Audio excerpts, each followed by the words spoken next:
阿姜查法师开示，法云出版社制作，朱言录音。阿姜查师父说，我们必须借由譬喻来谈佛法，因为佛法没有一定的形式，它是方的还是圆的，你说不上来。其中有一种方法，就是透过譬喻的方式来说明。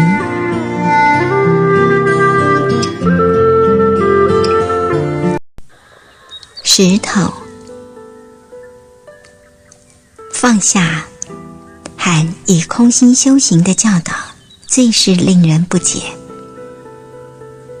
这也是最和自己观念冲突的教法。当我们以世俗的语言来理解这两种教法的时候，我们很容易被混淆，并且认为可以为所欲为。但是它是不能够这样解释的，它真正的意涵更接近于，如果我们背负着一颗沉重的石头，不久之后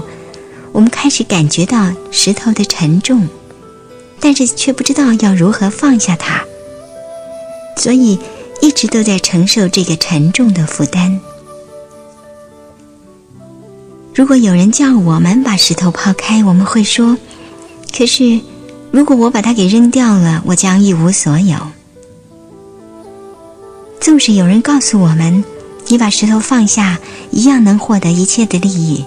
我们还是拒绝放下，因为我们害怕会一无所有。因此我们继续背负这颗重石，直到石头重得难以忍受，而我们也虚弱不堪，精疲力尽了。那时候我们只好放下它。放下它之后，我们突然间体验到了放下的益处，立刻觉得比较舒适，也比较轻松，并且明白了背负着一颗石头是多么沉重的负担啊。在我们放下这颗石头之前，我们不可能了解放下的益处。不久，我们也许又会再度背起这个重担，但是现在我们已经知道这样做会有什么样的后果，因此我们能够更轻易地放下它了。背负着沉重的担子是没有用的，然而放下所带来的舒适与清安，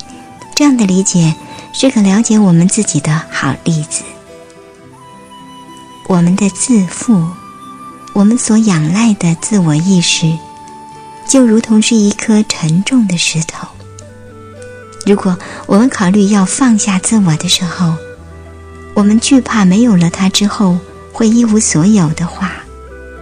然而有一天我们终于放下它了，我们将觉悟到不执着自我的清安跟自在。